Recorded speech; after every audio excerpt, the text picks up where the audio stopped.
récemment, le président de la République, en exercice de l'Union africaine, est parti à Sotchi rencontrer son homologue russe sur invitation de Vladimir Poutine.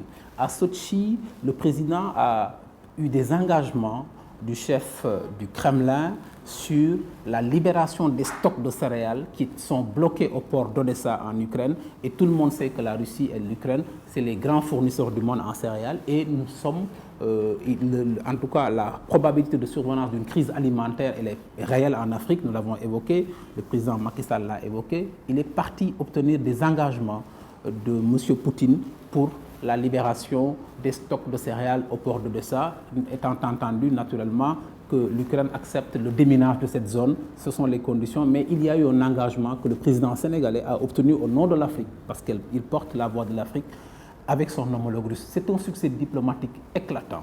Au même moment, il adresse un message au Conseil de l'Europe pour leur dire qu'il faut trouver des solutions pour une solution négociée de la crise, parce que aussi on ne peut pas mettre le monde dans une situation conflictuelle telle, puisqu'on est en face d'une pénurie alimentaire mondiale.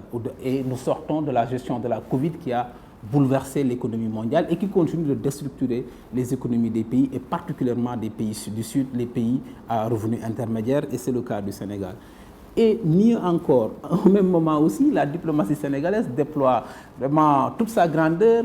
La ministre des Affaires étrangères et des Sénégal de l'extérieur, Aïssatou Tall Sall, au même moment où le président était à Paris pour parler aux décideurs du monde, aux décideurs européens, la ministre des Affaires étrangères est invitée au sommet des Amériques. Au 9e sommet des Amériques qui s'est tenu à Los Angeles aux États-Unis. Le sommet des Amériques est un sommet qui regroupe les 35 chefs d'État d'Amérique du Nord, centrale, du Sud, des Caraïbes, et qui discutent du développement du libre-échange, du commerce international. Donc quand on invite notre pays à tous ces sommets, donc voyez-vous, de Sotchi à Los Angeles, en passant par Paris, plus l'ensemble des initiatives récemment prises par le président de la République, l'annulation de la dette pour les pays africains avec la gestion, la riposte Covid, tout cela pour dire que nous sommes à la croisée des chemins. Le Sénégal est en train d'amorcer en tout cas de belles choses. La diplomatie sénégalaise est à pied d'œuvre. Le leadership du président Macky Sall vraiment est extrêmement salutaire.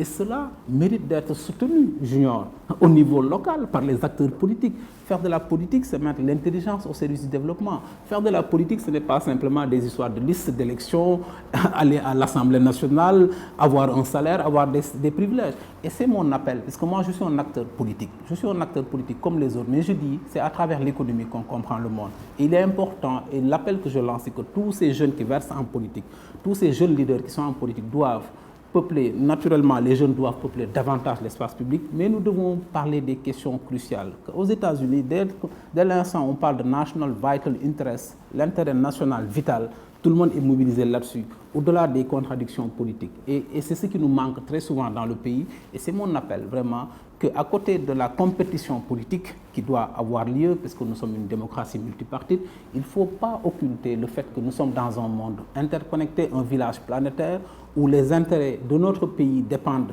de la marche du monde, et que c'est important aussi, au-delà de nos contradictions politiques, de se souder la main dans ces moments de crise, de tension internationale, d'interdépendance, qu'on doit aussi parler d'une seule et même voix, et d'autant plus qu'aujourd'hui nous avons un président qui a la chance et l'opportunité de diriger les destinées de l'Afrique en sa qualité de président de l'Union africaine.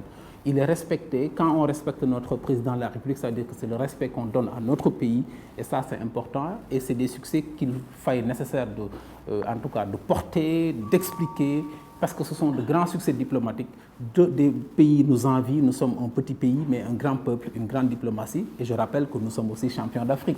Tout cela pour dire que nous avons de grandes choses à faire, et c'est ensemble qu'on pourra le faire. Et donc l'appel, c'est vraiment un appel à la paix, à la stabilité aussi, un appel à la réflexion autour de l'intérêt général. Puisque faire de la politique, pour moi, dans la vision qui est la nôtre, c'est mettre l'intelligence au service du développement.